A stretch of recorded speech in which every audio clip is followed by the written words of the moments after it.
Our first speaker today is Richard Ebeling. He is the president of the Foundation for Economic Education, but more important from our perspective, he's formerly the vice president for academic affairs for the Future of Freedom Foundation, where he was writing articles for us from the very inception. In fact, FFF would not be where it is today without Richard Ebeling's participation for some 12 years or so. For many years, he served as the Ludwig von Mises Professor of Economics at Hillsdale College, where he also served as head of the economics department. I'll share with you the half of the story as to when I met Richard, and then I'll let him tell you the other half of the story. But when I was living in Dallas, I approached the head of the economics department there, Sam Bostaff, who's actually attending the conference. And I said, Sam, I'd like to hire you to tutor me in Austrian economics. And so we started with Adam Smith's Wealth of Nations, and we went chapter by chapter where Sam tutored me in Wealth of Nations, and then Ricardo's Principles and John Stuart Mill, and we ended up finishing Menger's Principles of Economics.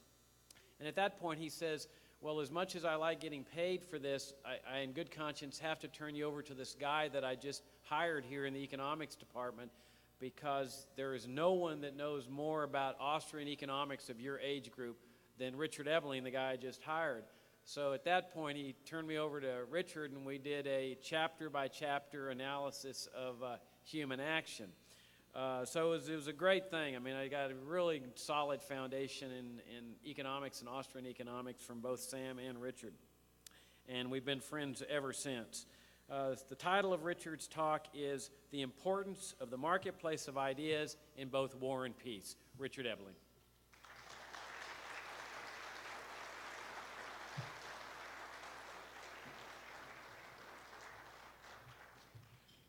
Not long ago, Senator Hillary Clinton was driving through Washington, D.C., and she came across one of the bridges going over the Potomac. Her car went out of control, careened through the railing and into the water below.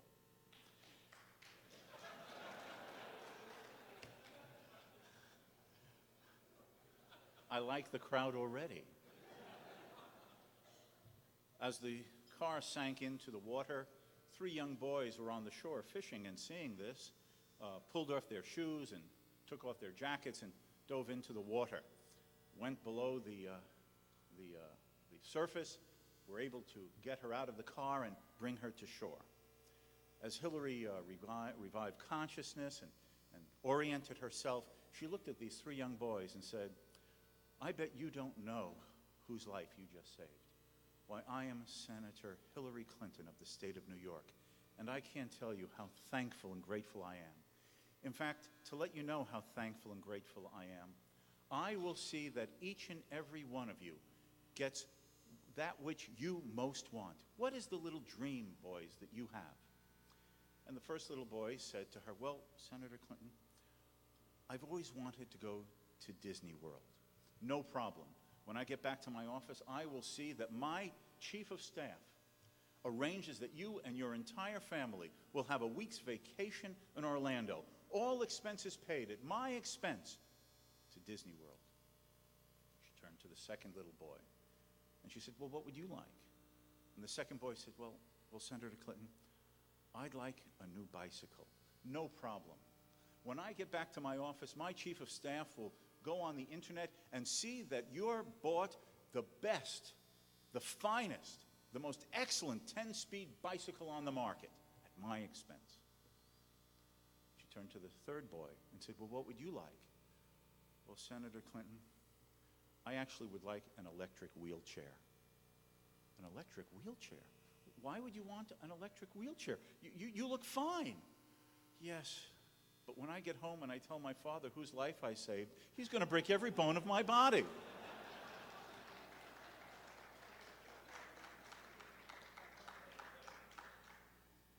I have others, but we're being taped, so I had to keep it proper. Okay.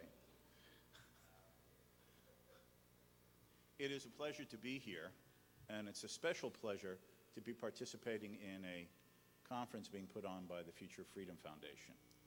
As Bumper mentioned, we worked and collaborated from the start of FFF. He mentioned that we met in Dallas, Texas, and that's true.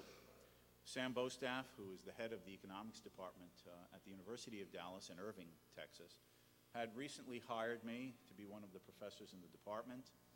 And he had told me that he had been tutoring this lawyer in Dallas named Bumper Hornberger, and had gone through Smith and Ricardo and John Stuart Mill and Menger, and he had recommended that Bumper have me tutor him in Mises' Human Action.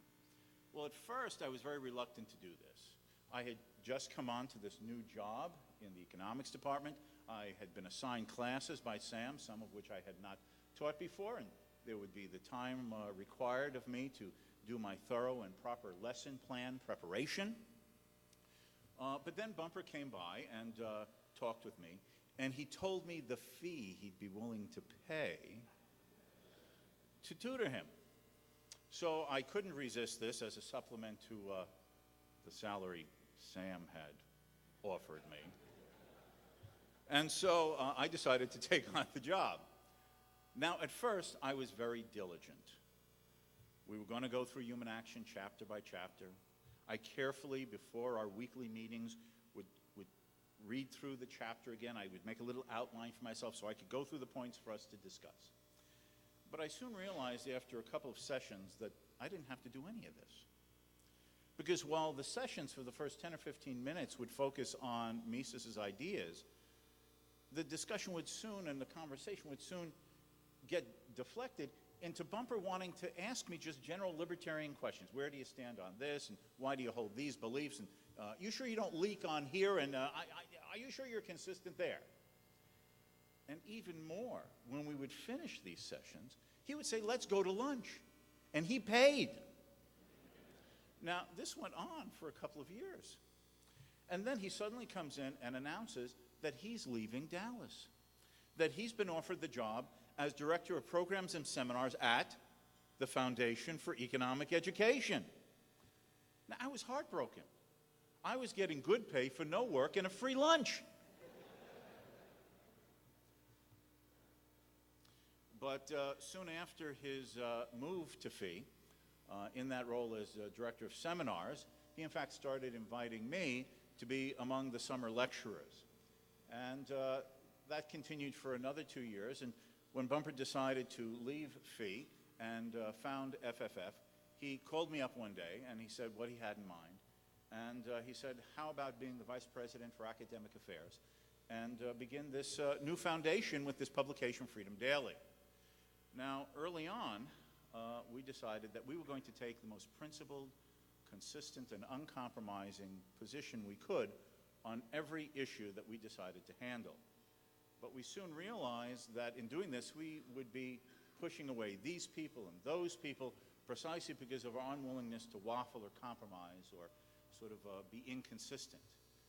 And we realized that very soon it might very well be that only Bumper and I were the readers of Freedom Daily. And I looked at him and said, and I'll work hard to get rid of you too. But I enjoyed and highly value still my collaboration with Bumper. We worked there from the beginning of 1990, January of 1990 was the first issue of Freedom Daily, through the last issue that I contributed in Freedom Daily, which was the September 2003 issue of Freedom Daily, just a few months after I had taken the job as the president of the Foundation for Economic Education. And I consider that the work that he does at FFF and we do at FEE to be complementary efforts in the vineyard of liberty.